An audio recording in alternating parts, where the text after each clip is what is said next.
Welcome to episode 6, Just Off the Plate podcast. I'm here with Omar, Armando, Lawrence. My name is Cody.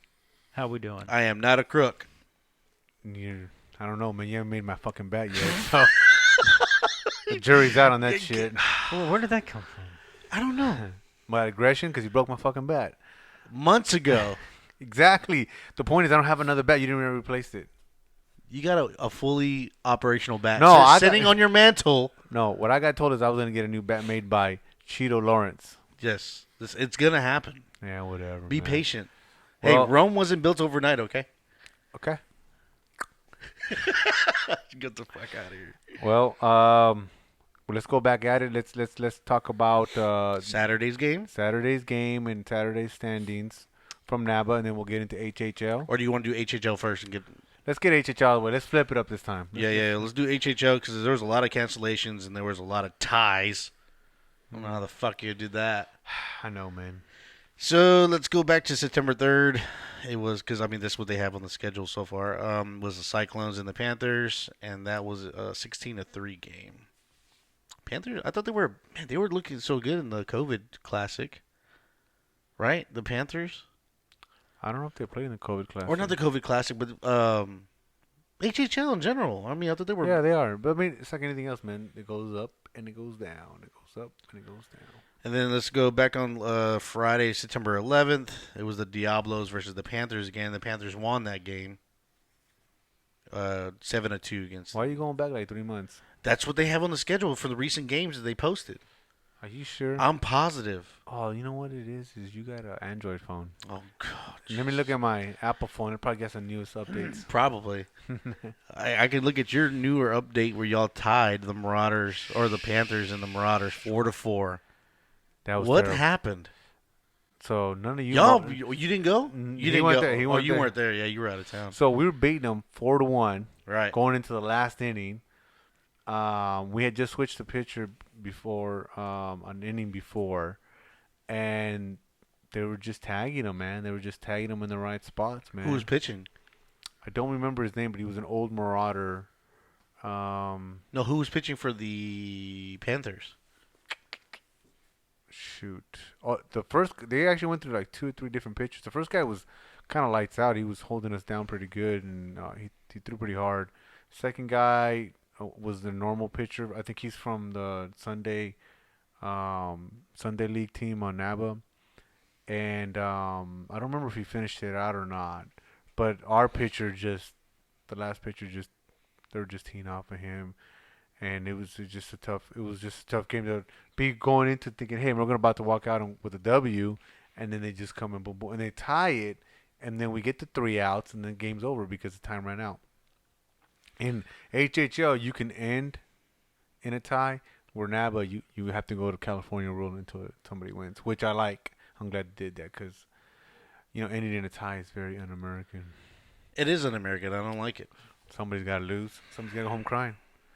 So it felt weird. Yeah. Okay, let's Is continue. that all the games? No? A couple more? Well, we were supposed to have 2 games tonight, or 1 game tonight, but it got canceled, and that would have been between. Actually, there was a lot of canceled games last week because of the hurricane, or was it tropical storm or hurricane? Tropical storm. Tropical storm. Yeah, man. they kind of just fucked everybody off. Let's see here. Did wonders for your betting average, though, right? Mine? My batting average? They fucking walked me all fucking Saturday. Because you're a beast, bro. What are you the going to fuck do, outta man? here. I'd walk you too, man. You're lucky you're on my team. I'd walk you too. Anyways, tonight's game was going to be between the Panthers and the Thunder. And Got canceled, right? Got canceled. Tomorrow's game, which was my game, we would have been playing the Diablos, and they got canceled too. I guess it's supposed to rain tomorrow. Well, it's not only just rains because you got to remember the field has to dry up. So depending on how hard that it makes rained sense, there, they might say, hey man, there's too much rain here. There's not enough sun to dry this out. yeah. Right. Oh, So the current standings right now for the 13-0 division in HHL, Texas Thunder sitting at 4-1, Panthers 3-2, Cyclones 2-3-1, Marauders 1-3-1, Diablos 1-2-1, and I think I want to safely assume the Rockies are not even playing. Yeah, Honestly, I haven't seen those guys yet. that's weird. I'm gonna have to do some investigative. Someone had a Or- case. A What do you got? case? Tested positive. Oh. Oh yeah. I don't know. Well, I can't really. Hey, laugh. I like how confident he feels his voice is projected from that far back on the seat. I don't know. Why can't you just I talk into the you mic? know what I mean? It's like I At don't least know. move the fucking mic towards You your heard face. me, didn't you? Right? You heard me, No. right? No, I barely heard you. Heard you. Yeah. I heard. That's all You I heard. heard me. We'll put the subtitles on the bottom. Yeah. Well, do it. Nah. And then that's it, man. That's everything for the fucking Houston Hardball League. Right on. Okay. Let's go to NABA Saturday. Yeah, let's go to the scoreboard. So this is week 2. Of the fall Fall season. season Saturday NABA. Colts over the Astros 7-6. Cyclones beat the River Dogs 10-7. The Avengers beat the Bandits 13-5. That's 2 weeks in a row now, double digits for the Avengers. Okay. Redbirds beat the Ironbirds 4-3, which was actually a really good game. We caught the end of that one just Yeah, that before was our a game. really good game. Yeah, Yep. good pitching on Extra both innings, sides. yeah. Yeah, extra innings. The Pelicans beat the Forge 9-3. Pirates beat the Marlins 19-1. We'll get into a little bit of that game because there's some Because stuff it's to our talk game. about. Yeah, yeah. It is our game, and Yeah. there's a few things that we should talk about. Yeah, we'll Yeah. explain that. And then the Outlaws beat the Scorpions 11-10. Ooh, close game. The Scorpions put up an 8th spot in the first inning. Oh wow! Yeah. And then they gave up all the runs. Yeah, and it looked like the Outlaws just chipped away. Okay. Yeah. Did we have any Sunday games that got finished? 'Cause I know our Sunday game was later in the day, got canceled. I think at least 2 games got canceled. I just don't know if any morning games got played or not. 'Cause it did rain that day, so I know it was but sometimes it doesn't rain on that field. But I don't remember if the early games got played or not. There were no games played. Okay. Are we gonna talk about our correspondent that went up to the northern state to see he can try his luck up there? Our Oklahoma correspondent, Yeah. Our North Dallas guy. Northern Division. He was trying to expand. That's right. You know what? I don't think he went to work, bro.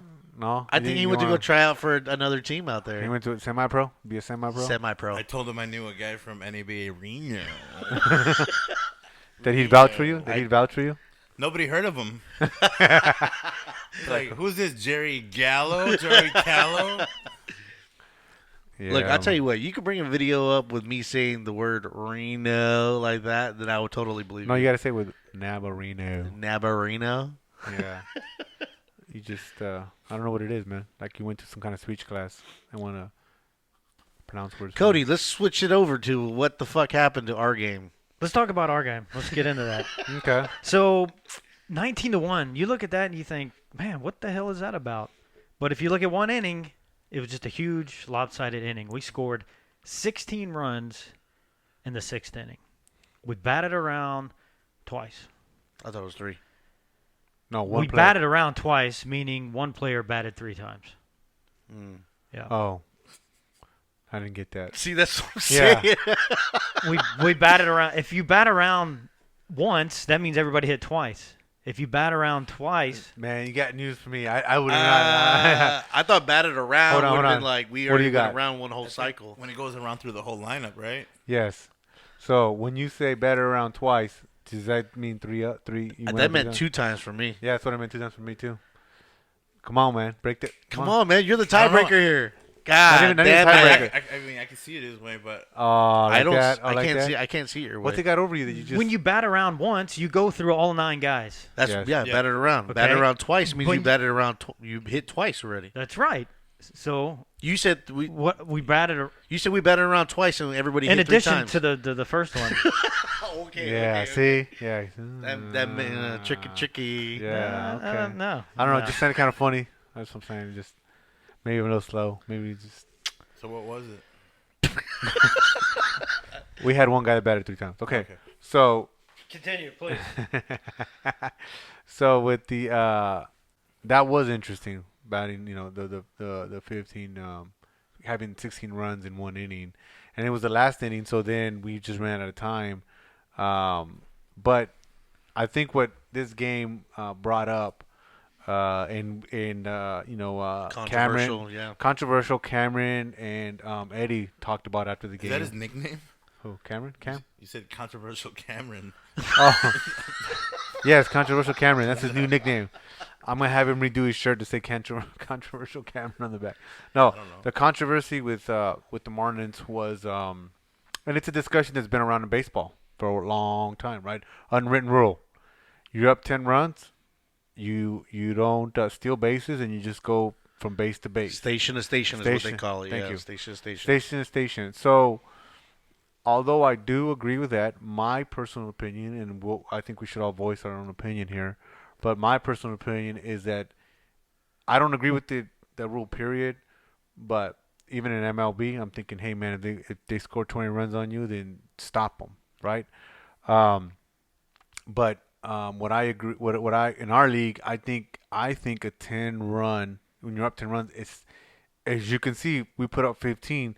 You can have one bad inning and it can go all wrong. So I don't think 10 spot is enough, not to take your foot off the gas. To me, you keep it on and you keep it going. Okay, along with saying that, like I'm just going off of what you said. Sure. So if 10's not enough, what's your magic number to let off the gas? Which is a correct response to that, right? A correct follow up. I don't think there is a number because I don't agree with that unwritten rule. Period. I think you should just keep going, and if you don't want me to steal, then stop me, throw me out. All gas, no brakes. All gas, no brakes, man. That's just my personal opinion. And All speed, no drag. And if it's the other way, because here's the thing: how many in Omar and Cody, we've been part of that. We've been part of the double digits. You know, you've been part of that. You don't get double digits always by not by going station to station. You get it by, hey, you got to steal here, you got to steal there, and it is what it is. And to me, it's like we just need to do better. So go around the room. What do you think? Step on the gas. That's it. Hey, that's enough for him That's tonight. it. That's profound. That's profound. What do you want me to say? Yes. Cody? Cody. I think it's a situational thing. Depends on who you're playing. That's how I look What at does it. that mean? Well, so we just played a team that came from the championship, right? Yeah. They can score 7-8 runs in one inning. We've seen that. We know they can do that. You got to go a little harder. Okay. You know, you got to score as many runs as you can because you know they can do it. And so not only did we have to score runs, we knew our starting pitcher was not coming back.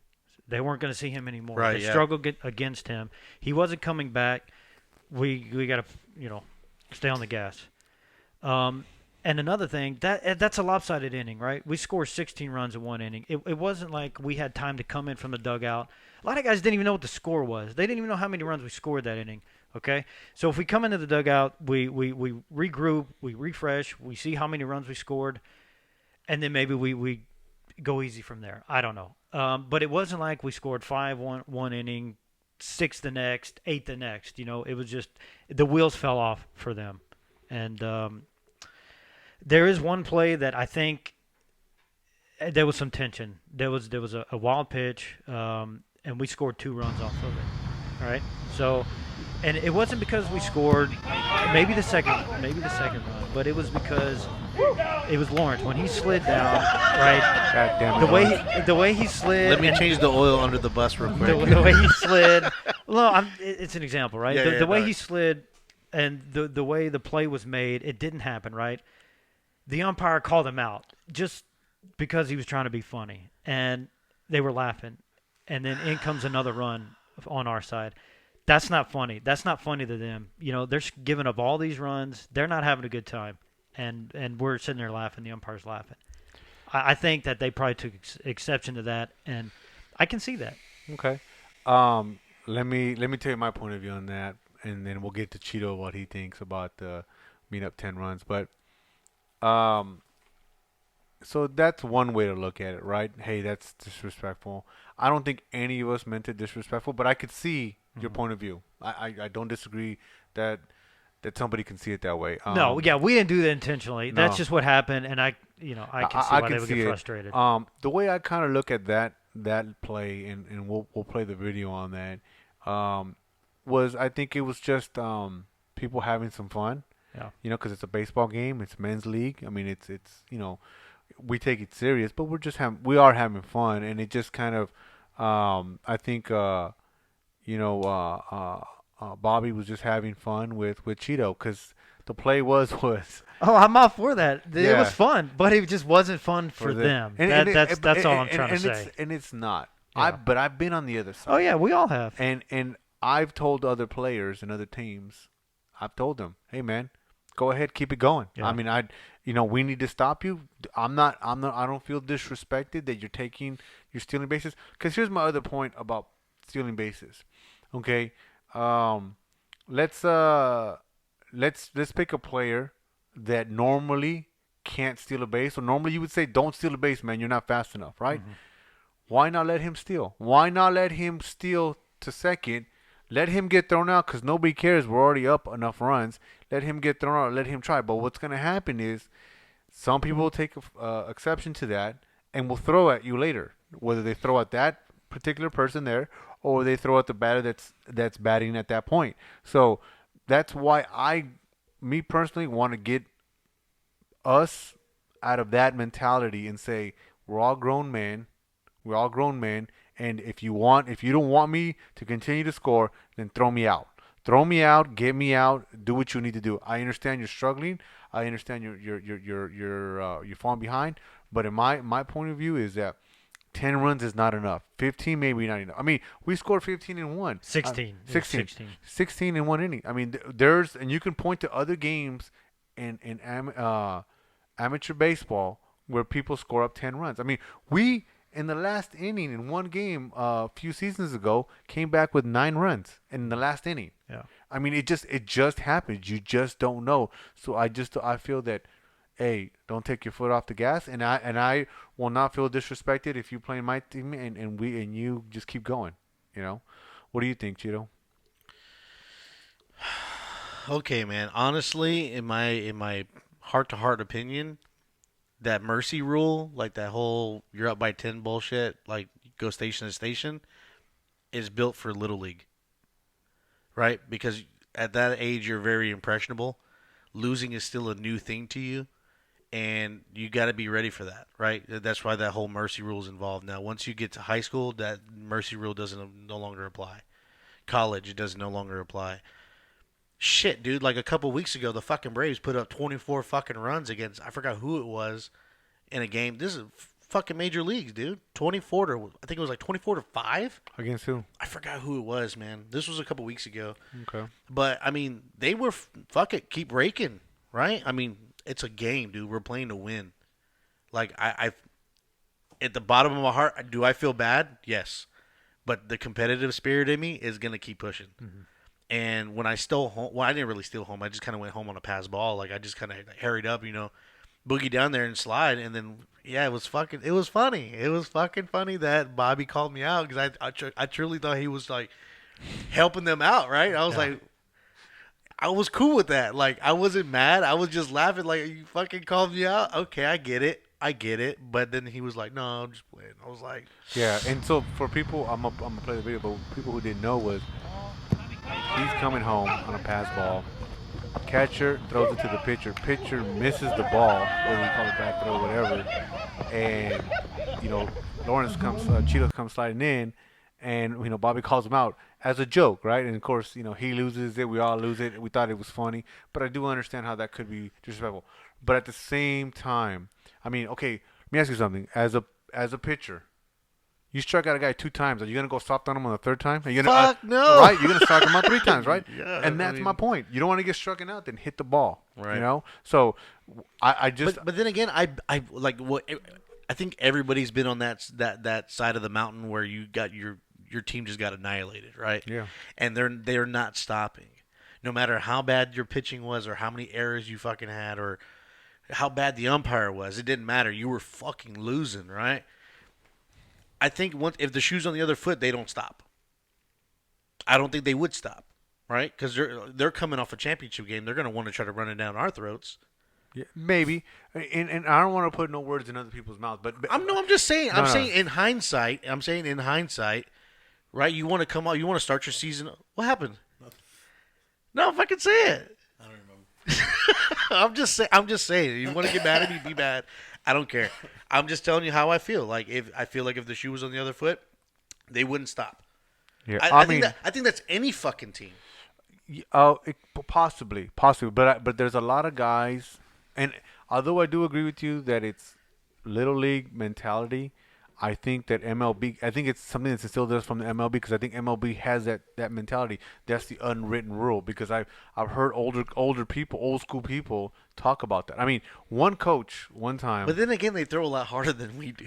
No, so- but here's the thing. I had a coach one time, my first year in Houston hardball. I didn't know the score. Like you said, sometimes as a player, I don't really care. I just want to keep playing. I'm going to keep putting runs up. I'm going to keep doing what I do. There's no, what do some coaches do? It's 0-0. Just play the game. Okay, cool, right? So I'm not paying attention to score. I'm at first. Coach goes, hey, Armando. And at that time, I sold a lot of bases. So he's like, hey, man, they think you're going to steal or don't steal. He said something like that. I thought he was saying it in a facetious way where like kind of code, like steal, right? I didn't understand it. You stole on the first pitch, didn't you? Boom, gone. Right? Slid there, get to second. Dun, dun, dun. I might even get to third. When I come back, he's pissed. Now, this coach of mine, he's Mike Griffin. Joe might remember. Joe's gonna remember him. He coached the Hooks, and he's I don't know 60, 70 years old. Great ball player. I mean, even at that age, he was a good ball player. Was pissed. He was pissed at me. He goes, "You embarrassed me. You embarrassed me." And he goes, you embarrassed me? We're up over 10 runs. You shouldn't have done that. I said, hey, man, I was a miscommunication. I thought you were hinting to me to run. He made me go to the other team's dugout and apologize to them. Yeah. Now, I did that for his respect because it was his team. I did that at him like, hey, man, all right, I could see that. These guys might get mad. So I went over there and I said, hey, man, I want to apologize. Now, there was a guy over there. I forgot his name now, man. But we used to joke around a lot. But he was kind of old school. He goes, yeah, whatever. Whatever you did on purpose. Because how some people joke, I couldn't tell if he was doing it if he was sincerely mad at me or he was just giving me a hard time because he had me in a weird position. But I went over there and I apologized and this and this and that. But I told myself like, hey, if I ever have a team, I'm never gonna do that. Like we're not gonna take our foot off the gas and we're gonna keep going. So that's just my opinion. People out there are gonna have the opinion and just drop it in there, drop it in the box. Drop it in the comments and tell me what you think. But I just feel like in the men's league, just keep it going, man. Little league, fine, stop it. 10 runs, whatever. But Yeah, and here's the thing: we're men, right? If you put yourself in that position, to cause those errors or whatever, get all those runs in, you have to be willing to accept it. You can't expect the other team to let off because you're having a bad game. yeah, I totally agree with that. Like if you go out there to pitch, you got to understand what can happen. Yeah, I Yeah. mean that's what I really think. If you're out there as a man, you should know, hey, you're responsible for your own thing, and stop me from if you don't want me to catch the fly ball, Yeah. catch the ground ball, throw me out at first, throw me out, running at second, strike me out, do what you need to do to get me out. But I think that I'm insulting you by going soft on you. But Yeah. that's just my opinion. I know that's kind of a lot of guys, old school players, are gonna say, no, man, you don't do that, and I respect it in the sense of if I play for your team, but my team, I'm not doing it. If you watch the video, we weren't stealing every wild pitch. It was maybe every other. So You were going over the stats earlier tonight, right? So, well, that's another thing I was going to say. The stolen bases, the advance on wild pitch, it really didn't matter that much because we actually scored 10 runs on hits. Okay, yeah, maybe put some guys in some closer positions, but it was 10 runs on hits. Okay, and then we got 3 runs on bases loaded walks, which that wouldn't have mattered anyway. Yeah. And then we got 1 run on an error. And then we only got 2 runs on a wild pitch. And that was my incident. Yeah, you and Lopez. Yeah. I mean, But and I know I told Cameron and Eddie. I was like, hey, there's no disrespect, man. I wasn't trying to make you look dumb or anything. This is just something I would do to anybody, but it's not personal. It's not like I hate you or put you no, down it's or not. anything. Yeah, it's not even that, man. Like No I said, disrespect before the disrespect. There you go. Like I said, I got to think, if it's not one lopsided inning, if we're scoring 5 here, 6, 7 there, 8 here, I think it might be different. Yeah. And maybe that's not from a coaching standpoint, but maybe that's the base runner realizing, okay, I don't need to take this base. But at the start of that inning, it was a good game. At the start of that inning, Yeah, it was 4-1. it was 3-1. 3-1. Yeah. 3-1 at the start of that inning. that's a close game. So was. hey, we got to score as many runs as we can this inning. And the other thing, like you kind of alluded to a little bit, and I'll elaborate on that, is that we were taking down our starting pitcher. We were bringing in a new pitcher that we personally haven't even seen Not in on a the game- mound. yeah, not And- even and in a game time, yeah. in a game time. So we were don't throwing in a know. wild card. Yeah. So I mean, we were actually gambling to say, hey man, do we bring him in on 3-1? Because that could be a lot of walks, could be a lot of base hits, it could be anything. So we actually said, hey, let's put up some more runs, which you always say that, and doesn't mean we always follow the mission. Yeah, Right. it never happens. All Never the time. happens. And this one, it actually worked out. And the funny thing is that pitcher, Sujit, goes, hey, man, if I get a little wild, man, like if I walk the first 2-3 pitches, just hang in there with me. And I kind of gave him this look like, 2 or 3. That Yeah. base is loaded, dude. and dude, trust me. And if you guys already know me, that I don't really put up with that stuff. So I was kind of looking like, Now, 15, we're already 19. Okay, maybe I might be just to see what you do. But, still, man, it's like I don't like when pitchers walk. It doesn't make it fun for the other team. It sure as heck doesn't make it fun for me. So, so that was another motivation. And, for me to say, hey, I'm throwing a wild card, man. I got to stack up a good buffer. 19-1 is probably an exaggeration for a buffer, but I just feel like in this league, I've been on teams where we've come back 15 runs. We've come back in 15 runs, man. So anything can happen, man. Because here's the thing: the moment you let them think that they can come back, the hope you give them that hope, hope is dangerous, man. You gotta just make them feel like it's hopelessness. Like don't even try. Mm-hmm. You know what I mean? And so to me, I almost feel like that Jordan quote, for the thing is like, what did you say, Omar? Come on, get in there and say what you. It is who I am. That's how I played the game. That was my mentality. If you don't want to play that way, don't play that way. Break. Come on, Omar. If you don't want to play the game, then don't play the game. Time out. I was like, oh, Yeah. what is it? No. He says, can we cut? Can we take a break? Yeah, we take a break. Was that like at a conference or something? Oh my god! I don't fucking know, dude. You didn't watch that fucking Jordan, The Last Dance? Oh, is that Netflix thing? Oh shit! I don't have Netflix. No, it was actually on ESPN. ESPN. Yeah, that's where I started I first. don't watch TV, bro. Well, first off, that was dude. If you want to get motivated to be a badass athlete, watch that documentary. I'm gonna check it out. Oh, dude, gonna- you can't watch it and I'd be like, dude, I'm I'm gonna tell my brother I'm let me gonna ball out. borrow his account. Oh yeah, man. I mean, you don't have his account. He doesn't like you then. No. What's it called? The Last Dance. The last. You haven't seen it either? No. Oh, yeah. are you smoking him? No. No. Now I'm surprised now. Kind of like. Oh, yeah? I'm really surprised. What You're the also surprised we fuck? batted around twice. You know what? Somebody needs to comment on that because I feel like we batted around 3 times, but okay, it's fine. Either way, we didn't get to see a relief pitcher because the game was called. Yeah. Well, it wasn't called. It was because of time. Because of time. Yeah, Yeah, not time. necessarily It was no runs. mercy rule or Yeah, anything. no. No. it just- No, but we were home team. We kept batting, and time was up. Yeah, I mean it was a not the kind of game, but it definitely gave guys on our team some boost of confidence. Some of the guys were getting on there. I mean, Paul got a hit. Paul felt good about that. He ripped one up the middle. So it goes either way. They're a good. Obviously they're a good team because they're in the championship. So that was just kind of a fluke. But Yeah, they didn't get there for no reason. yeah, no exactly. shit. But then again, like when we were having that conversation with Eddie and Cam after the game, we were like, dude, we don't sleep on nobody. I agree. No, not the Avengers, not the Outlaws, not the Forge. We don't sleep. We play hard all the time. My bad. Every team we play hard. Yeah. Yeah, I mean, I agree. I totally agree. We try to, sometimes we don't get the kind of results we got in this game when we play this hard, but in this game we did, and it went in our favor. But I'm just, my thing is that's always been a controversy in baseball, and I'm glad we were able to bring it up in this podcast because I'm totally against don't take your foot off the gas, and I'm probably gonna put that on our Instagram, Facebook question poll. Is ask 8 after 10 runs.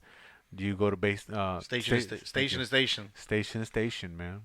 So, it is what it is. But I think it is controversial, man. I get it, man. I totally get it. It is. So, well, let's not keep it going. We got to get Stuart on the line, and let's not keep him up too much. Stuart Lewis, manager of the Cyclones, not Cyclones. And Redbirds. Shit now.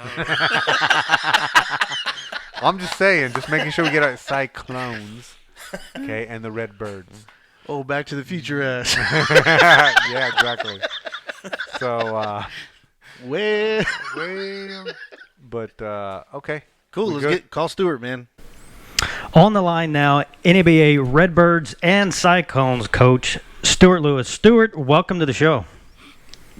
Hey guys, good to be here. Thanks for having me. Thanks for calling. What up, Stuart?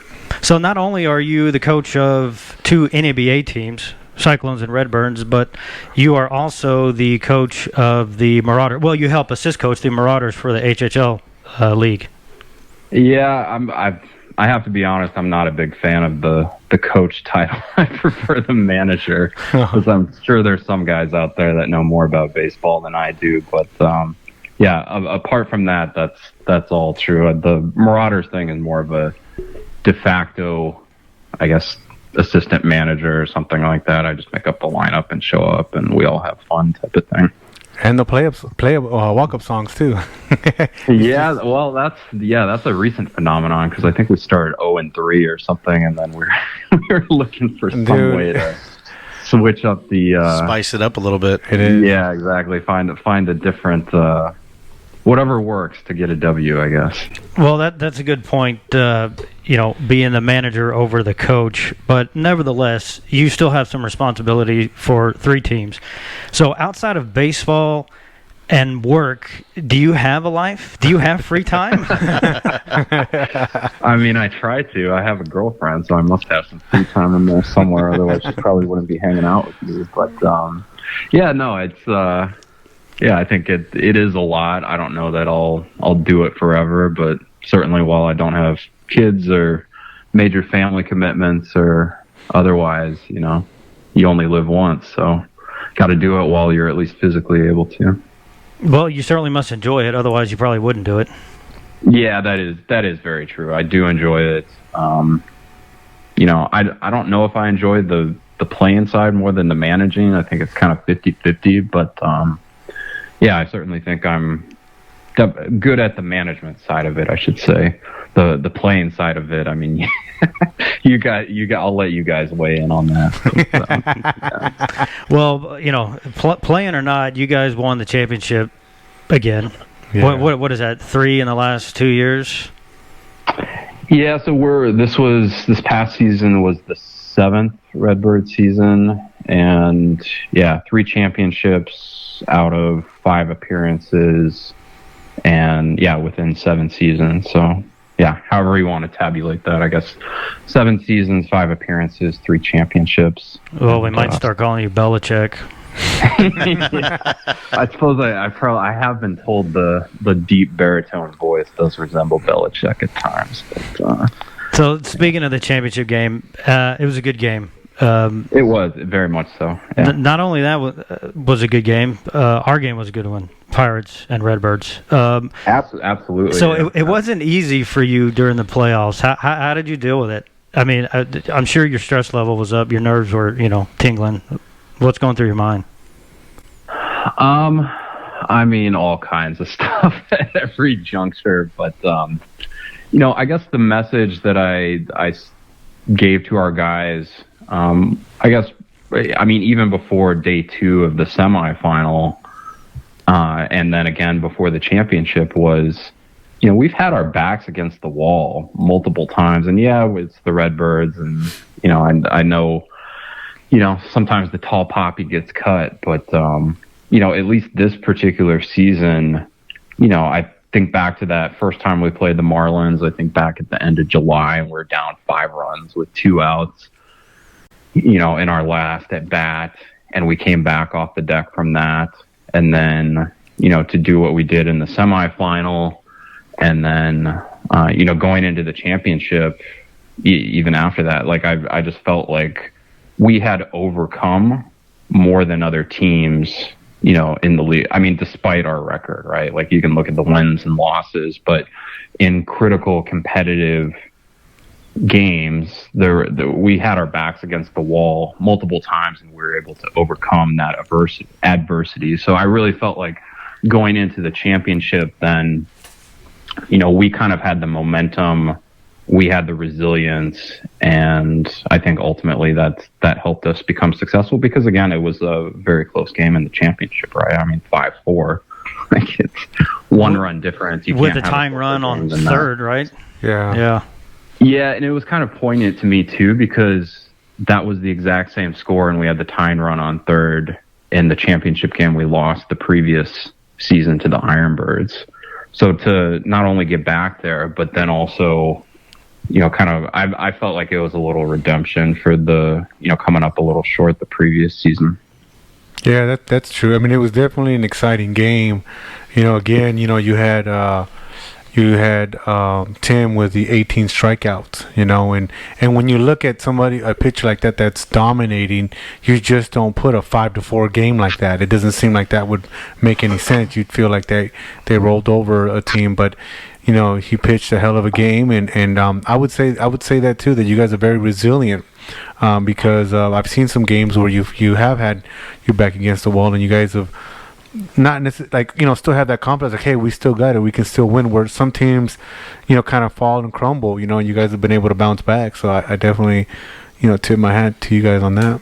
Yeah, and I think some of that may be derived from experience, because we've been in those critical competitive, whether it's playoff games or not, we've been in those situations before. And, this particular group, I mean, we don't turn over a roster too much going season to season. And so I think guys know, like, if nothing else, we have the tools and the talent and the players to be successful, whether that always happens or not.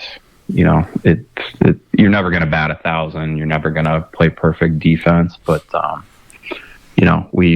we know we're capable of success, certainly, any given time.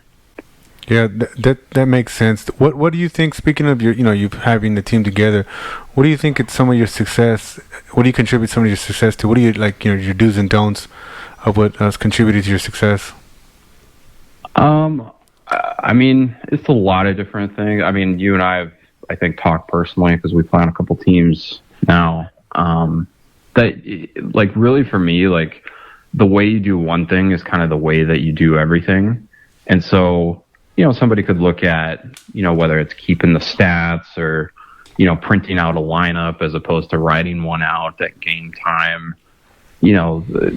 Seemingly those could be insignificant things, but to me, the whole is greater than the sum of its parts, right? Like, again, the way you do one thing is kind of the way you do everything. And so I think to have success, whether it's any endeavor, adult baseball or life or professionally or whatever it is, it's having high standards, whether it's something that could be interpreted as trivial or something that could be interpreted as important. I think having that continuity and that frame of mind that, it's whether it's uniforms or hats or stats or printing a lineup, all those little things add up. And I think that's, that stuff really matters in the grand scheme of things, or certainly when you add them up, to my point about, kind of the whole is greater than the sum of its parts. But I mean, apart from that, specific to, the baseball that we play, I've always kind of, erred, I guess, for lack of a better term, on, and this was part of my motivation to kind of, keep stats better. Because, the first season or two, we didn't really keep stats. But, if I can have that data, it helps me make better decisions, right? So I never want a situation where, a player or somebody could say that, I wasn't making an objective decision, right? Whether it's favoritism or nepotism or, anything like that. Like, or even that I just didn't make an objective decision whatsoever. Like I just, wrote up a lineup based on emotion or feeling or something else. But it's actually something I think about throughout the week. Like I have the old Game Changer app on my phone that I don't even use for scorekeeping or anything like that. I just use it because, it prints out good lineups and it lets me run different lineup permutations and sequences and stuff like that kind of throughout the week, where I can think about that stuff ongoingly. But, yeah, certainly. Look, from a manager situation, there's plenty of managers that, whether it's over pitching themselves on the mound or, too high in the lineup when they really shouldn't, that's never been my forte. And I'm not going to name names or anything like that. But drop the name, Stuart. I feel like he's talking. Is he talking about me? Is he talking about me, Lawrence? Just drop the name, Stuart. Yeah, but you guys get what I'm saying. Like I don't ever want a situation where guys are thinking like I'm taking advantage of my leadership role or something like that. So again, I probably err too much the other way, perhaps at times, but that's always kind of been my approach to it. And I think when people see that, where it's just like, okay, like he's trying to make the best decisions that he can. It's not based on favoritism or anything like that. I think that really, gets guys to buy in mentally towards what we're trying to do, and at least thus far it's worked, I think. Yeah, I would say so. That's good advice. This league is ever growing. You've got a ton of new managers, and I think they can learn a thing or two from how you do things and your approach to it. So I think that's good advice. Yeah, and look, I didn't know all this from the outset, right? Like it took me experience. It's just doing it. Yeah, trial and error. I didn't like. You shouldn't bat 14, right? Like I think it took me a couple seasons to figure that out. But, maybe that depends on the game. There's a little situational. No, but it does make sense. I think what he's saying, and I definitely do agree with you, Stuart, that it's the small things that add up, right? It's not necessarily one thing, and I think that's something that some if any new managers are listening, or people who want to become managers in a team. Even old managers can learn new tricks. I agree. No, that's a good point. Sometimes they can. Sometimes they can. And I agree with that, because some of the small things, because I think stats is an important thing, because you can point somebody, hey, you're not as good as you think you are, or you're a little bit better than you think you are. Let me show you why. This is why I'm gonna put you here, I'm gonna put you there. Then you got, like you said, the lineup, and then you got the uniforms. You feel like a team. And then one thing that we started doing this season was kind of copying from you was walk-up songs. It's like you kind of, I think even the Marlins are doing walk-up songs now. So it's kind of those little things that kind of add up, that add to contribute to the experience. I'm gonna say we copied Major League Baseball, and nothing we do is ever one out, right? But yeah, but it's one of those things where not a lot of teams do it. Yeah, well, they're the first to do it in the league. We're going to follow suit. We're the first ones with a surround sound system. Yeah, there you go, deep bass. Yeah, we were the first ones to do it without a crowd. How about that? Yeah. There you go. Yeah, I was going to say, fundamentals, right?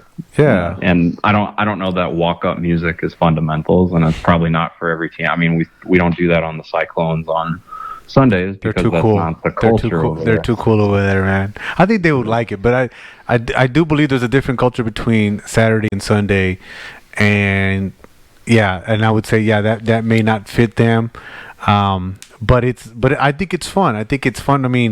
Cody, what's your walk-up song, Cody? It adds to the joy of the game, is what it does. I wasn't a fan of it at first. I'm like, nah, let's just play baseball, okay? But it's fun. He was kind of like Grandpa Cody in the dugout, wasn't he? Let's just play baseball, guys. No, he was Hank Hill in the dugout. God damn it! God damn it, just play baseball. You do a good Hank Hill impression. Although I will say my walk-up music, most of the time you need earplugs. So what is that? Hey, Stuart, what is your walk-up song? I rotate a few of them, but it's all Lamb of God. No, it's some heavy shit, dude. It's some cool stuff. It's some cool stuff. Hey, so Stuart, how long you been doing this? How long you been playing baseball? I mean, adult baseball. So I've been in this league, well, at least in leagues in Houston for about, I guess it's been 4 years now. Okay. And then before that, I played a couple seasons of adult ball. It was like an MSBL affiliated league up in Madison, Wisconsin. That was like 2009, 2010.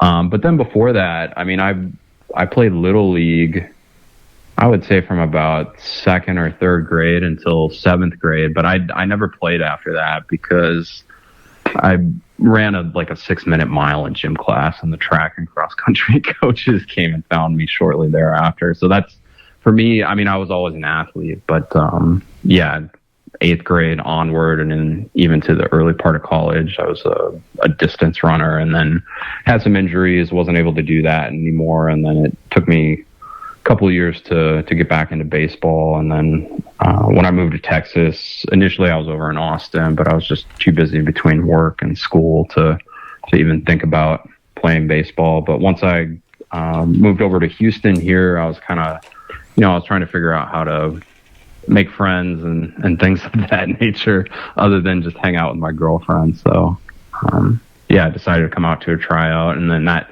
actually, coincidentally, that was the same summer that Saturday League played its first season. So I played a couple Sunday League games with Crush City, but yeah, I had too much rust to knock off, I guess is the best way to say it. And then I ended up joining the Redbirds Saturday League. I actually didn't manage that first season, but I ended up taking over in that second season, and yeah, it's we remember that. There was I think there was 4 teams that the very first season. Yeah, so it was summer 2017. There were 4 teams. I believe it was Toros, Redbirds, Yardbirds, and Vipers, right? Vipers. Yeah. So we were the Toros, and then we became the Pirates. Yeah, a little while down, a little ways down, a little ways down. Yeah, and then I think even that second season, that fall season, it was 4 teams again, but I think we swapped out. It was like the Hooks for the Yardbirds, or I can't remember. I think we had the Oilers come in for the Vipers, but then that didn't end up going anywhere. And it really wasn't until I think spring of 18 where we added like 2 or 3 expansion teams that, stuff really started taking off for Saturday League. Well, the reason I bring up that we were the Toros is because we won it the first year. You did. Yeah.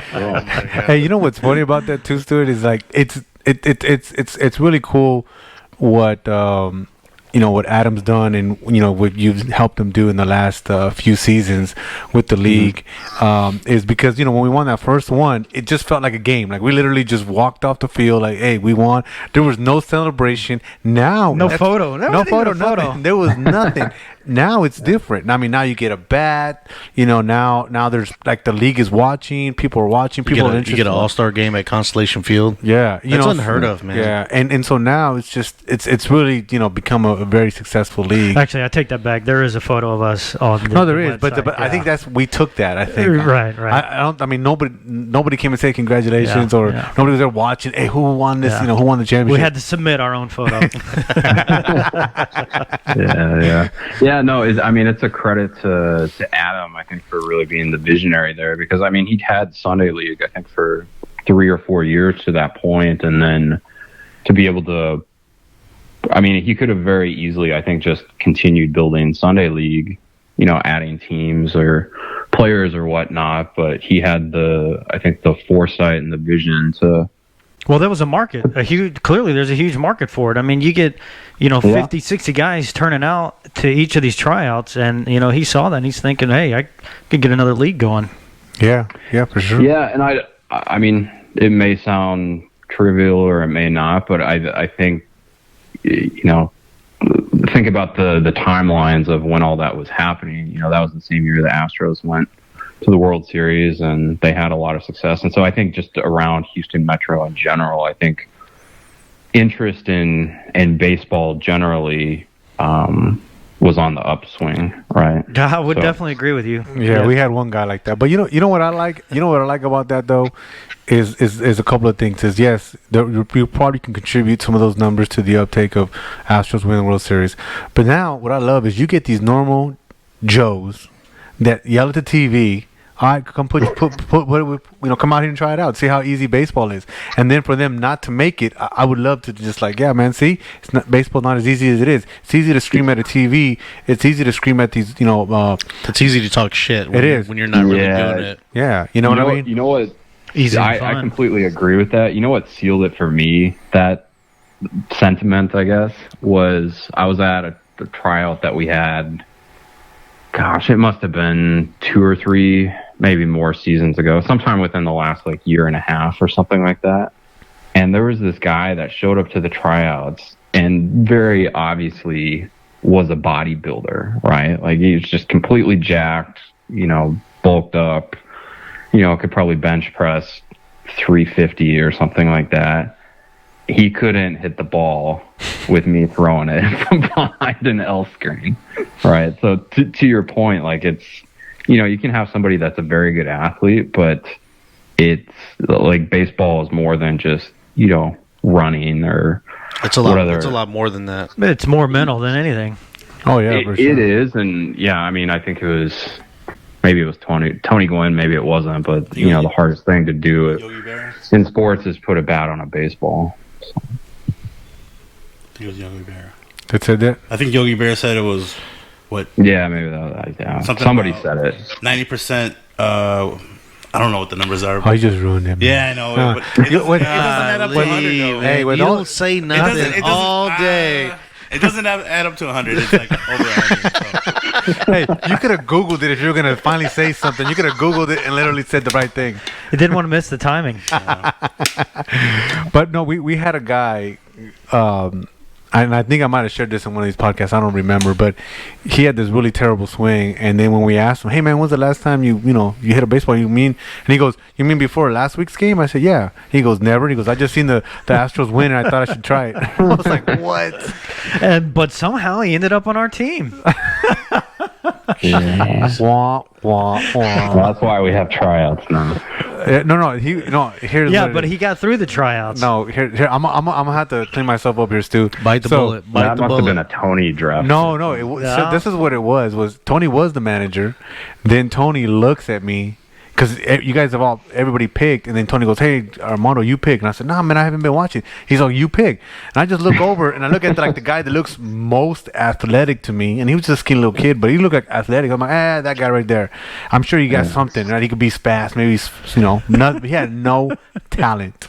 So I really should not be picking from the blind. He picked off of looks, and what makes the story even funnier is the guy he picked comes back to our little group. And Tony asked him for his name, and he gives him his name, and we're going down the list, and he sees his name, and there's a huge X across it. Wow. Oh, I didn't even know that part. Yeah, okay, here we go. Wow. Yeah, dude. See, So y'all had already said no to this guy. Well, I told Tony I didn't want the pick. I didn't want it because I wasn't watching the draft. You know, there's a lot of pressure when hey, you're on the clock and you got to pick somebody, and it's like, all right, here, I'll just take this guy. So. Yeah, I think the Toros scouting department got shook up after that one. Yeah, we changed things up after that. Yeah, for sure we did. That was just a funny. But it makes sense what your observation was about why we had more people around that time and why the Saturday League grew. But I also like it that not everybody gets picked. We're not saying, hey, we got to form a team out of the rest of them. I didn't get picked. I wasn't even gonna play. Sunday or Saturday? Neither one. I didn't get picked up. You weren't at the Saturday tryout. Saturday League tryout. Yeah. Well, yeah, I didn't make that, but it was from what I don't know. I didn't know that all the teams were already stacked up. Stuart I was think you got Rule 5 or something. I don't know how you. What's Rule 5? You probably would have got picked had you been to the Saturday tryout. Yeah. But I think you opted for Sunday. No, I came to the wrong fucking tryout. Why am I not That's like surprised? showing up to a game late or something. Why am I not surprised, bro? I just showed up, and then Stuart's like, "Weren't you supposed to be here on Saturday?" I was like, "Oh, I thought I was supposed to be here on Sunday." He's like, "No." Stuart, if you get to know this guy, you would understand that makes total sense. I don't know how he's an Uber driver. Like, if they didn't have an app, I think he would drop people off and pick them up at the wrong time, wrong place. That's funny. Saturday, Sunday, one of them. Yeah, but you could thank Stuart for being on our Stuart's the team. one that put me on with y'all. Yeah. So thank you, Stuart. I think. And how does he repay him? He throws out 2 guys. First time we face each other. In week 2 of the first inning. Didn't you hit him too? Stuart yelled at me that game, dude. Did he hit him? I want to say Cheeto hit him too. Who? You hit? Didn't you bean Stuart? I did. pitching. I think that was the second game of the season. That was the final regular season. Yeah, the meaningless game. You should have rushed him out. I would have held his arms. I don't think. Let you tune him up did a I little hit bit. you, Stu? I know Omar has. You did. Oh, yeah. Not this. I got. Not this Oh, If I I hit, pitched in a I game hit you with a that didn't matter. curveball. That's right. You don't got a curveball. I mean, it does something. I mean, the curveball that spin didn't rate curve? on it felt more than a curveball. It's like a slurve. So, Stuart, getting back to NABA, do you have some sort of an official title with the organization? Because I know you do a lot. You help Adam a lot. You help write some of the rules and regulations. Are you accredited with a title that I missed in the intro? I mean, no, I guess is the short answer to that. But that's just kind of my personality. Is like I don't need a title to be a leader. I think maybe somebody said that to me one time, so I took it as wisdom. But yeah, I mean, it's kind of like the Marauders thing. It's like I don't really have a title, but you just do what needs to be done. And I think the partnership with Adam, it's been obviously productive. I think if you just look at the growth of the league, but yeah, it's nothing I ever signed up for, required an official title like commissioner or anything like that. It's just I just wanted to. I was just always looking for ways to improve the quality of the league and make it more competitive and find ways to make it more engaging for guys and just keep making it better. So, I mean, that was, if I had a selfish interest, that was it. But, yeah, no title, nothing like that. It's just, that brings me to my next question. Do you see any areas of improvement for this league, moving forward? Or anything that you would like to see happen to make the games go? That was going to be my next question. Jump in there, man. Well, I was like, yeah, I mean, it's tough to say because I think it's gotten pretty good. I mean, especially if you look at the last couple. I mean, other than just increasing the competition, which I think it's, at the beginning of the year, I don't know if you guys noticed this or, apart from Cheeto, but we took away the competitive and intermediate branding on Saturday and Sunday League, and we just started calling it Saturday and Sunday League because it was clear that the competition level had, like we'd closed that gap between Saturday and Sunday League. And I know some of the Sunday League guys would disagree with that notion, but I think it may have been spurned from them because I think what started happening is we started getting more guys to tryouts than they did, and they felt like the intermediate league, or call it Saturday League, was kind of what's the word I'm looking for, I guess cannibalizing some of the talent pool that was coming to tryouts, because I think a lot of guys that come to tryouts, it's like they haven't played baseball for more than a week ago, right? Yeah. So, like, if you're looking at it, it's like, do I want to, jump right into the deep end of the pool or not? Like, they were coming to, the one that sounded like, okay, I can go there and knock off some rust and see how I stack up against these guys. But yeah, at the beginning of the year, I think, the Sunday League managers came to Adam, or, maybe it was a dialogue he had with them. I don't really know because I wasn't part of it. But, yeah, between that and the competition level, that gap closing, we just decided moving forward, call it Saturday and Sunday League. And, it doesn't need to be any more complicated than that. Yeah, I think that's a good move. I mean, I kind of did that myself when I went from Ronte, which was on our first episode, was the one that got me into NABA, and I was like, hey, let me go to Saturday first. Let me see how that goes. Let me try that, and then let me go on Sunday. So I think the following season I went on to Sunday. So plus it's a plus it was an expense, right? Because you're doing the HHL Saturday NABA and then Sunday NABA. Yeah. So it adds up pretty quick. But it definitely, I would, from a player that plays on both sides, I would say that we have closed that gap. I mean, it's really close, and you got some guys from Sunday that come play on Saturday, and it's definitely I would say we were good. You guys were good for dropping the Saturday intermediate and on competitive part of the names. Yeah, and I mean that's part of the reason we thought it would be fun to do what we did at the All-Star game a couple weeks ago and have Saturday versus Sunday league. And I think we had a closer game than we expected in game one. I think we would have had an even closer game, if guys like Tim and Raul had been available to pitch for Saturday league there. But I mean, this is my first foray into Sunday league this year, albeit COVID. And I mean, they definitely have, some better hitters. They definitely have some better pitchers over there, but it's not, I think if you took the top, just call it 30 or 40% of the Saturday league teams, I think they could mostly compete with what's going on in Sunday league. And again, I think that gap is going to continue to close, especially because we've removed the competitive and the intermediate branding from both leagues.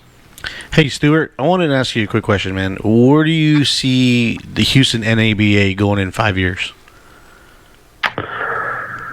Boy, we can barely think more than a season or two in advance. But where would you like to see it? Like just aspiration wise.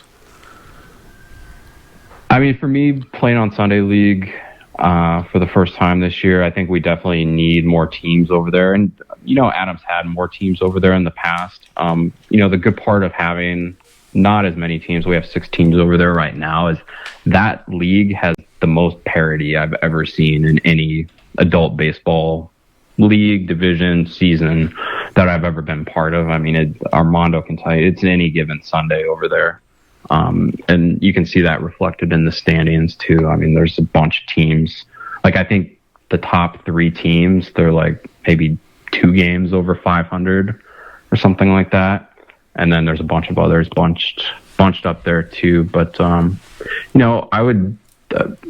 don't know that we have any 5 or 10 year plans or anything like that, other than to say, continue growing the league, keep increasing the competition, because I think ultimately that's what helps you grow, right? Is, retaining teams, retaining players, creating a really high quality player experience for guys where they're going to want to keep coming back season after season.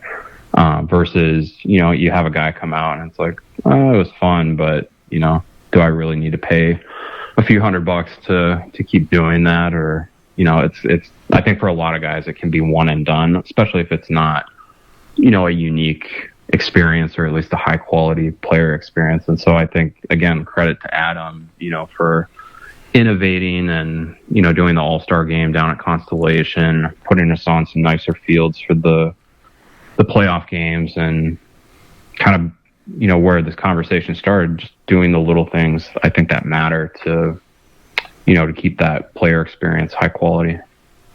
Yeah, I would definitely agree with that. I mean, playing in most of the Houston leagues here that, and even some California leagues that I played in, that, definitely the user player experience is a lot higher here in the NABA. I don't know how NABA Reno is, but NABA Reno's badass. Shout out to the NABA Reno. I sent them an email. I don't know who you are, man. I mean, we had a guy that moved to Denver this summer, Cody Rohn, and I mean, they've got like 30, 40, 50 teams going on up there in Denver, NABA. NABA? Wow. Yeah, and I mean, you think about it, think about the climate up there. I mean, they're only playing probably like, I don't know, June through They September. got or like 2 something weeks. like That's good. yeah. Well, it can snow in Colorado, or at least in Denver, in like It May. sucks in and those September, Midwest too. states, man. Dude, I was my cousin's from Colorado, and he was from Denver, in Arvada, little city right there in Denver. Yeah, I know where that is. Yeah, I went there, and he's like, first time I used the motorcycle, he's like, hey, when the sun goes down, you want to be outside on the motorcycle. I'm like, come on, man, I'm back at the beat. Yeah, that was a big mistake, man, being on a motorcycle after the sun went down. So I don't really. He kept trying to get me to go there. I'm like, I don't know how you play or do anything out here, because he played baseball out there. He was They a play out during there. the day. Dude, but even the Yeah. season, like you gotta. It's like, real short, Yeah, yeah, it's real man, 'cause short. I Well, think- it's limited, yeah, and that's what makes it so desirable. Hey, we only got this amount of time to play in this many spots. yeah. Yeah, it's attractive. Yeah, I mean, if anything, I would argue that's what makes, I think, what we got going on so desirable is, I mean, not that all year round. not the abundance of money, but yeah, it is. Like we can play baseball like 10, 11, 12 months of the year, and we have in the past. You know, if seasons have gone long or even too many through rainouts, even or through hurricane season. Oh man, I hate the rain. I hate the rain. Harvey. I mean, Jesus, Laura. the global pandemic is making Harvey look like a couple weeks of rain. Well, I'm sure you guys are working on a covered stadium somewhere for us. See, you didn't ask him about his 10-year plan. That was a 10-year That plan. might be in the 50-year plan. Oh, dude, we'll be playing in the HHL 70+ league. At that Yeah, point. but at that point, yeah, we'll be. What did X put in that thing? the veteranos. Yeah, the Veteranos League be the NABA Legends. That's what we'll call it. The NABA Legends. Yeah, but no, I mean, back to over, what we were talking about the before. Astrodome. It's just like, yeah, we've got, I think, such a. I mean, where else besides what, South Florida and Arizona can you play 10, 11, 12 months out of the year? And California. California, yeah. California. I mean, if It the can field's get not if the cold. field's not on fire, What do you mean? Yeah, hey, mofos.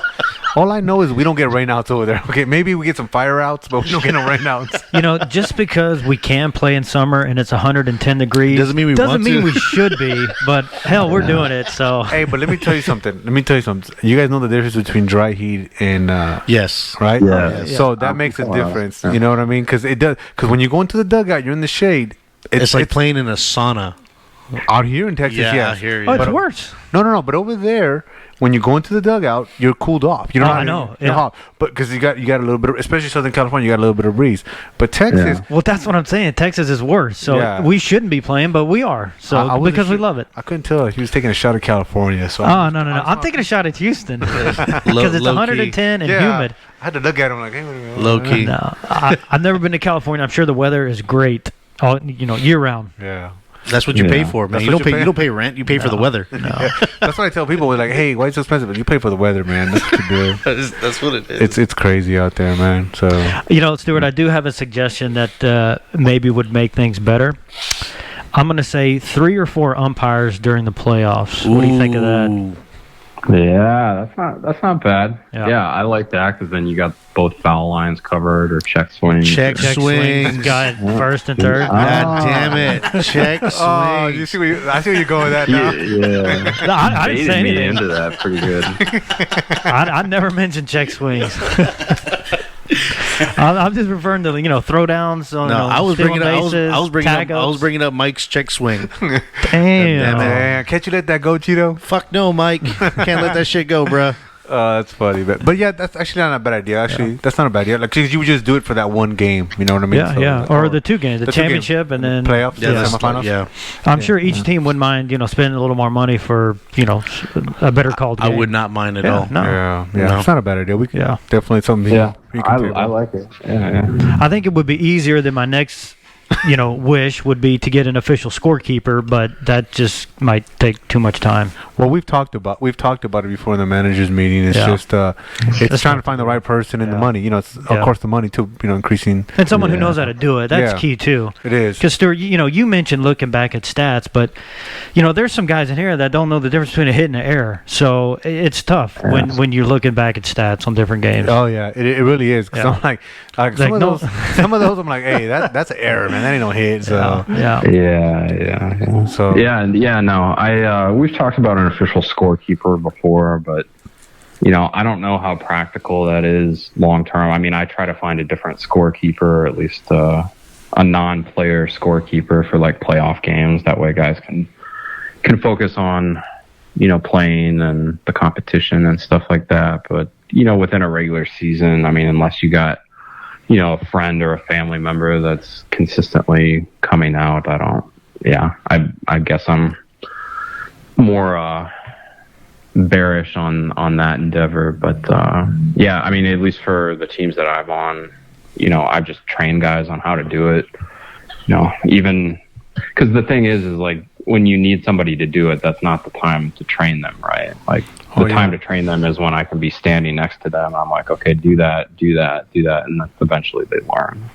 No, yeah. You got to know the sport. That's what it boils down to. It does. Yeah. Just because you hit the ball, doesn't mean that it's a hit. Just because you hit the ball and the guy catches and the guy advances, it's not a sack fly either.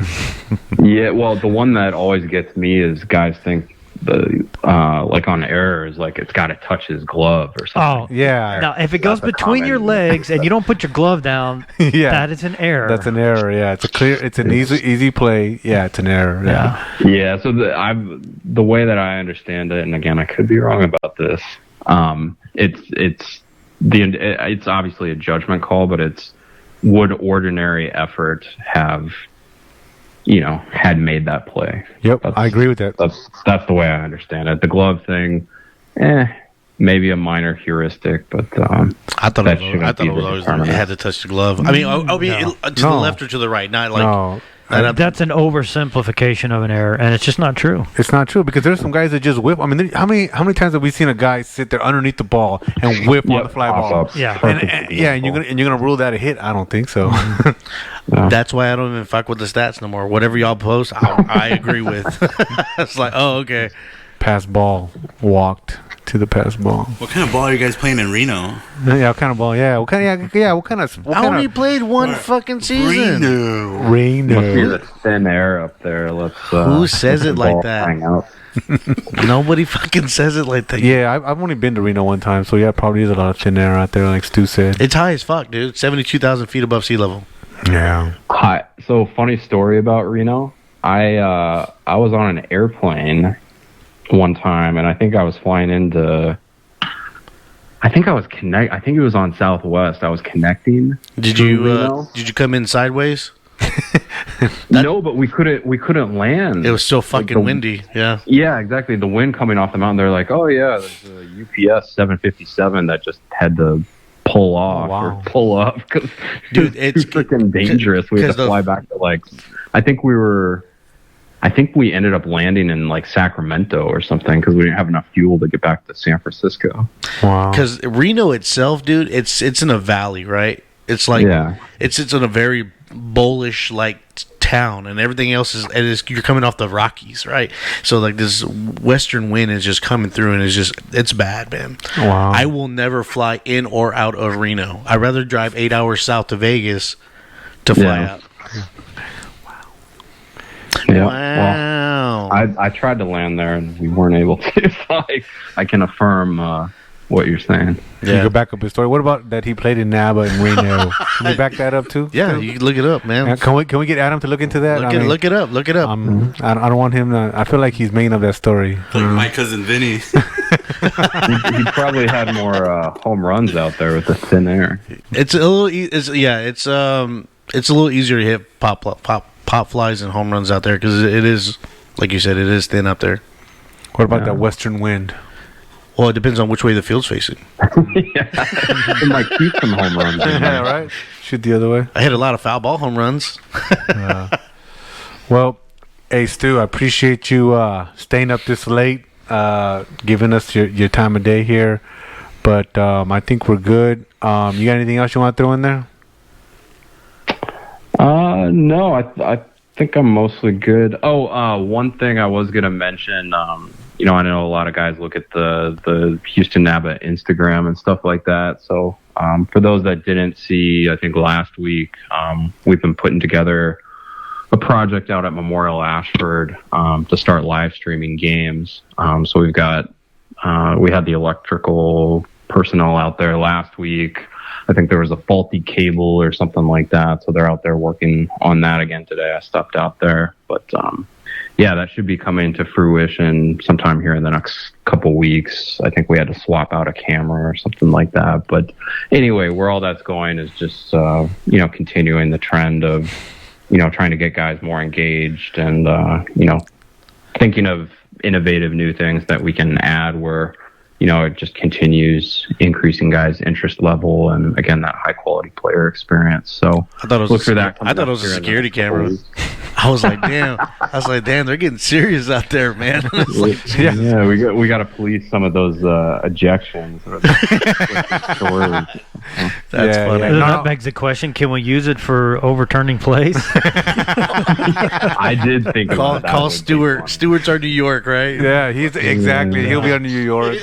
No, dude, I think that it's awesome. I think that just adds another value to the league. That's just another good idea that you guys have had, you and Adam, and so I think it's going to be awesome, and I think that'll be good. Good for the league. Yeah, for sure. Yeah, I know he's excited about it. I mean, it's something we've been thinking about for upwards of a year now, but yeah, it finally came together here in the last month or so, and then obviously it's still in progress, but we're excited, and hopefully it turns out well. Cool. One more question before you go. Who was the tougher opponent, the Pirates or the Marlins? Ooh, that's a good question. Well, Damn, Cody, if you want to think about it and leave a comment, that's fine too. Yeah, no. Well, see, but the problem is I wasn't at day one of the semifinal. All right, so I didn't. I didn't have a front row seat. We'll let you go. We'll let you go on that account. Yeah. Because that's an all-day story right there, man. Yeah. Are you still floating over the championship? Have you touched the ground yet? Are you still floating, or has that worn off already? Winning that championship? I'd say it's on the downward decline of wearing off. I mean, we obviously had to turn it around pretty quick. And yeah, you had no time to celebrate. I mean, you just played your first game of the new season. Yeah. Need some trophies. Actually, that was a good game. We caught the end of that. And you guys, scored? It was a very good game. Run in the ninth, I think? Yeah, it was extra innings, yeah. Yeah. Yeah, it was extra inning, California rule. It was tie ball game, but Ironbirds, I think, got a new pitcher that was competitive. And we were missing some guys too, but it was a very competitive game. And for those of you out there that think the Ironbirds aren't necessarily going to be as good this year, that you haven't faced their pitcher. Yeah, we prematurely said that last podcast. So when I saw that, I was like, "Whoa, I guess we were wrong about that." So, but that's what I like about the NABA league is like sometimes you just don't know. It goes up and down and left and right. You just don't know who's going to win sometimes. The clear winner is not always there. It's not always known. So.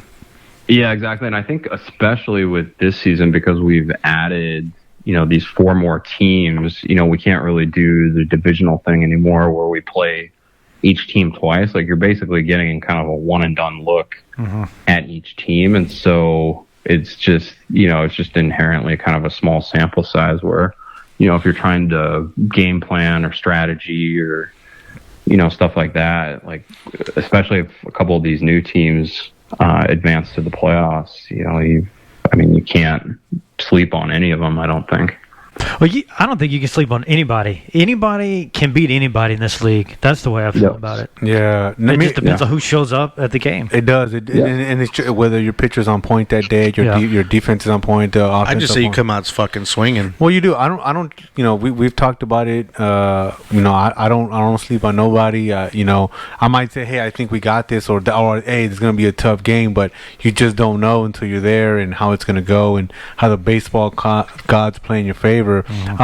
Stu, speaking of the divisions, so do you have a preference? I mean, I know this year we only did this season we did no division. Last year we had division, but do you have a preference? Do you like the divisions over the non-division? I think I'm a little more agnostic to it compared to some guys. For me, it's more a function of like, okay, if we do the divisions, how many total games do we have in the regular season? And if we don't do the division, it's answering the same question. So part of the reason we did the divisions, this spring was, because we had 10 teams, you're not going to play yourself, right? So when you have 10 teams, you got to subtract one from that to get your total number of games, at least if you're playing each team once. So with 10 teams, if you played each team once, you really have a 9-game regular season. And we just felt like that was too short, for what we were trying to do. And, I know in seasons past, like when we've had 6 or 7 teams, we've done, it's pretty easy because you just play each team twice and you've got yourself a 12 or a 14 game season, which I think is kind of the sweet spot. But with 10 teams, we're like, okay, how do we get to, 12 or 13 or 14 games? And so that's where the division thing was kind of born from this past season. But then when you move to this fall in Saturday League and you've got 14 teams there, well, especially in a year like this year, and then, trying to get the season done by Christmas, which I'm not even confident we'll do in the formatting that we have it at this point with, one division, 14 teams, play each team once.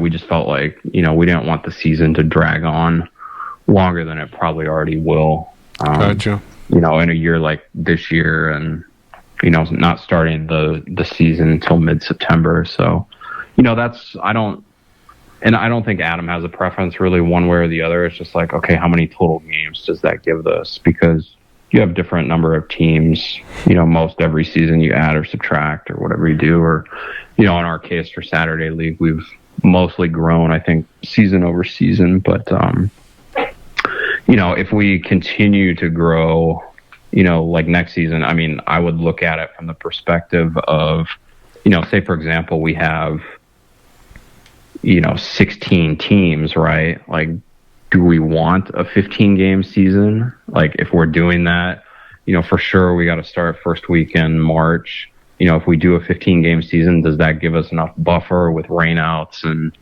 other things? Or, does that give enough time off in between spring and fall season? Because Sunday League, they've historically played anywhere from 15 to 18 games because they want a longer season, because they don't play in the fall because of Sunday and NFL and all that. Whereas we're trying to squeeze in 2 seasons each year, and I guess maybe squeeze in is the wrong word, but we play 2 seasons each year, spring and fall.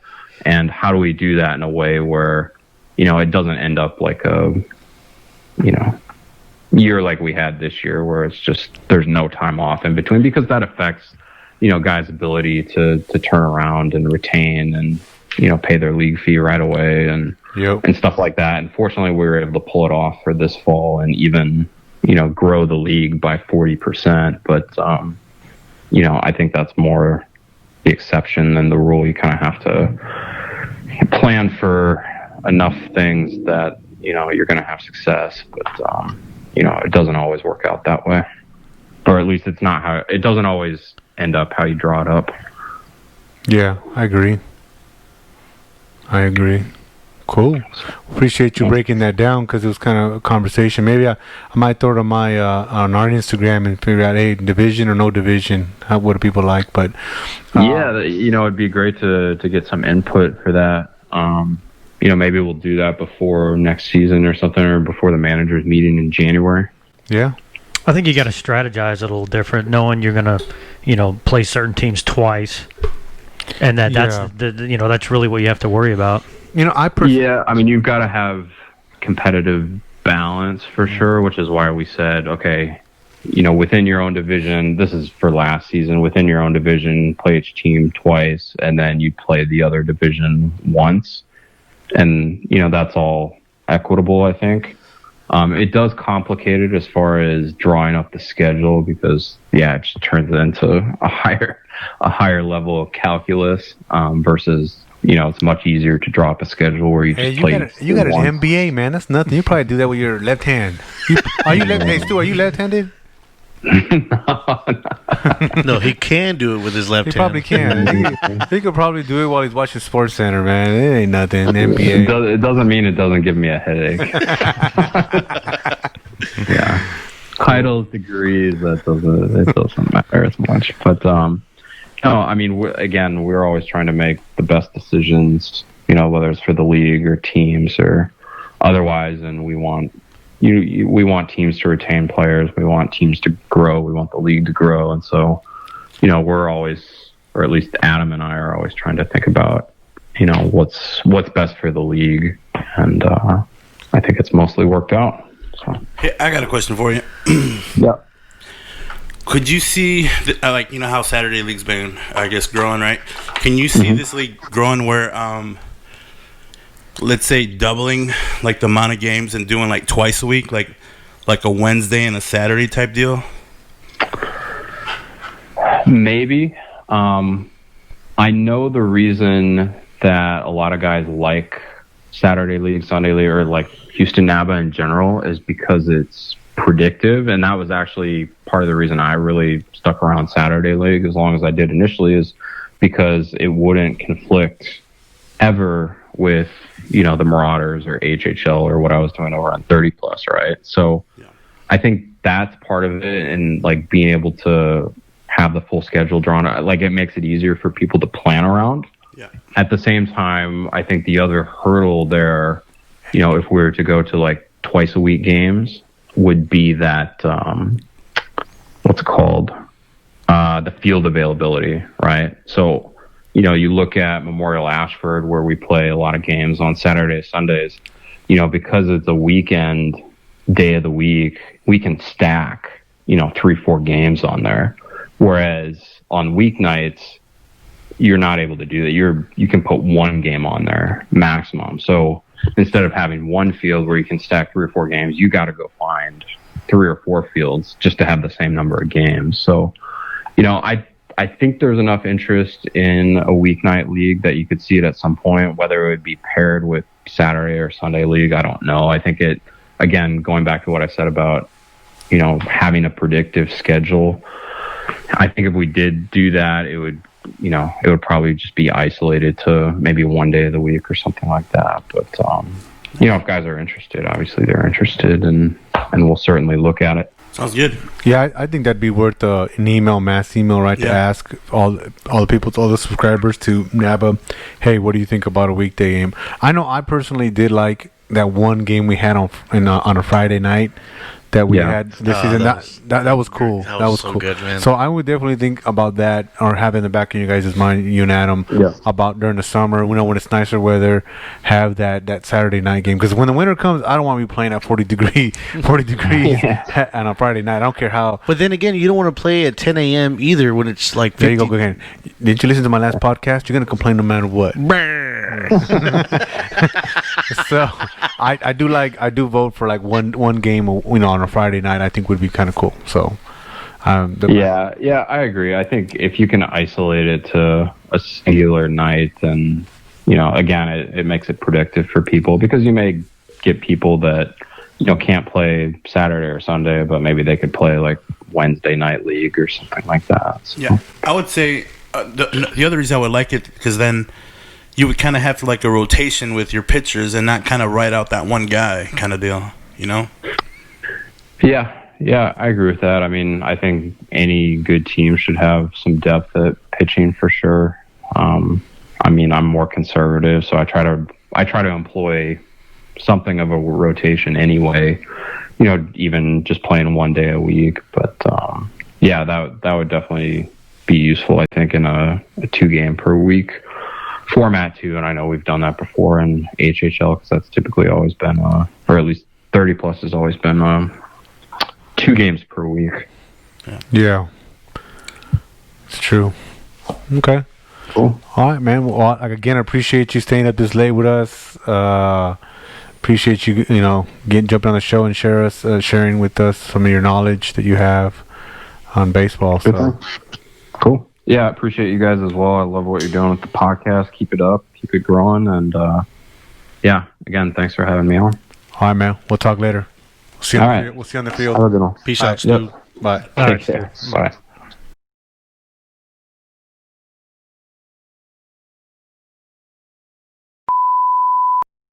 I can't do small talk. I'm gonna burn out. Yeah, I got to burn out too. I got to go to work tonight. And I'm gonna be working through the night. On the line now, NABA Redbirds and NABA Sunday League started again. We're gonna do this again. You got too many teams here, Stuart. Too many titles. Jesus Christ.